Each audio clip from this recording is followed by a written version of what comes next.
So like let's go into like, okay, it's your first time at Comic-Con. How do you like know what to do, what to bring? Like who do you contact when you're trying to set up at a show? Usually, I mean, the websites have an exhibitor section that you can.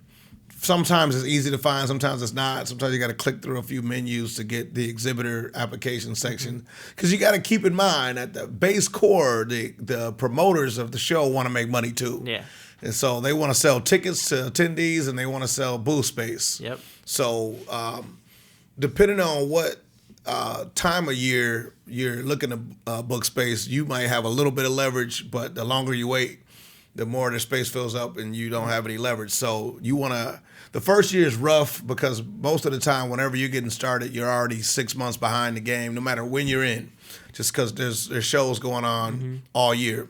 So any show that's coming up for the following month, then you might as well hang that up. It's probably not going to be happening, but because they sell out quick. But if you're on the sites and you're like, you know what, I want to plan out 6 months in advance, start buying booth space, you could do that. And one thing I will say for as far as what to bring and what to sell, that's something you'll have to find out, by doing. But initially, the main thing you want to do is book a whole bunch of shows in advance. You want to have them locked in. It's like I call them locked in paychecks. Hey, I'm going to get money on this day, and this day. Then you want to draw your ass off. You want to draw, and draw so much that you feel insane. And then you'll start to have enough of a spread to see what sticks. Like, you know what, my men riding ponies section sold well, and whereas my other stuff didn't sell so well at all. And I took it to these 3 shows, so I got a good, 3-show metric to kind of compare and contrast. All right, I'm going to do less of this or just cut this out altogether, do more of this. And then, and also while you're doing something that works, you want to be trying something else. Once again, always be experimenting as well. I tell people all the time, too, that you always want to be evolving because once the paradigm shift changes again, you're already too late. Like, you can't just change on a dime. So if you're constantly trending in a bunch of different areas, it's easy to kind of go in a certain lane than it is to try to go from a singular thing to all of a sudden you're trying to do 9 different things.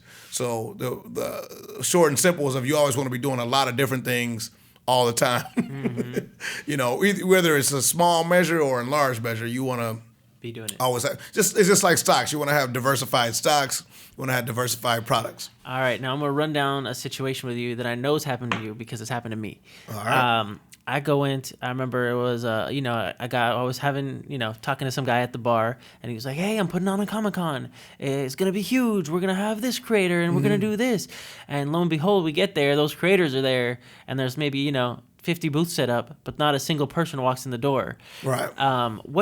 How do you know what shows to go to? How do you justify the transportation costs? Like, what's the process and, like, figuring out, like, what to expect from that show? Now, I will say I do have a supplemental income of doing freelance work that helps out. But, and it's harder to quantify my instinct of knowing, like, I got a bad feeling about that.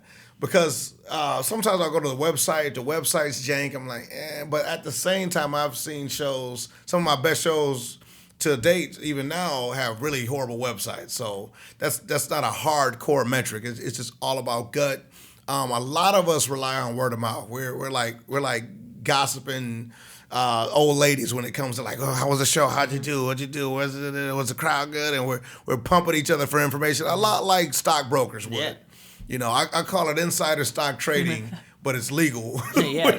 when you can get a tip like, oh, I heard they're gonna have Chris Pines at that show. Oh, really? Okay, I'm gonna have some of that ready. So, it's important to build your tribe, and have those people who you go to shows with, you meet at shows, right? And you have those people you have like confidants who can tell you and be honest with you. Right. Okay, this show was good. I did that show last year. Don't go. I did that. Right. Yeah, you have to go to this show next year, right, because it helps you kind of build your brand and right, especially breaking into comics. You want to try to be at as many shows as possible, but you don't want to over leverage yourself and then like end up in a bad place. Right. I mean, it's gonna happen. Like you're gonna have a stinker show.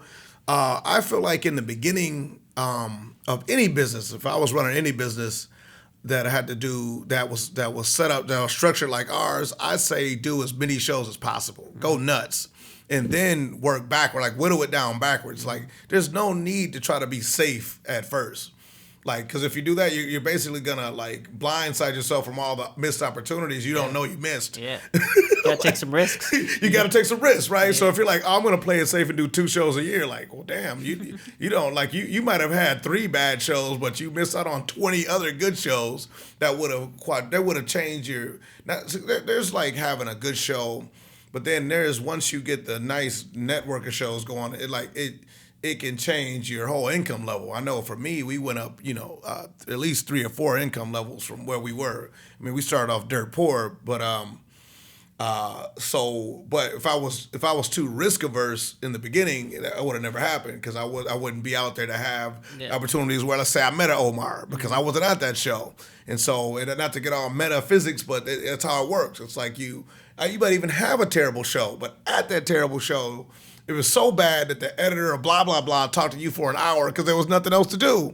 So now you got a gig with blah, blah, blah because of, so like it all synergizes together somehow, So there's really, not to sound too pie in the sky, there's really no such thing as a wasted show. Now, I can tell you my quantifiably like worst financial shows, but at the same time, that same promoter is like, yeah, we know that was a dog show. We're going to put you in a better spot at this show, which once again equals more money. So, if I could go back and edit, all the bad shows, I don't think I would because they led to greater opportunities. So that's something that's really important. You got to learn from your mistakes. Yep, you definitely.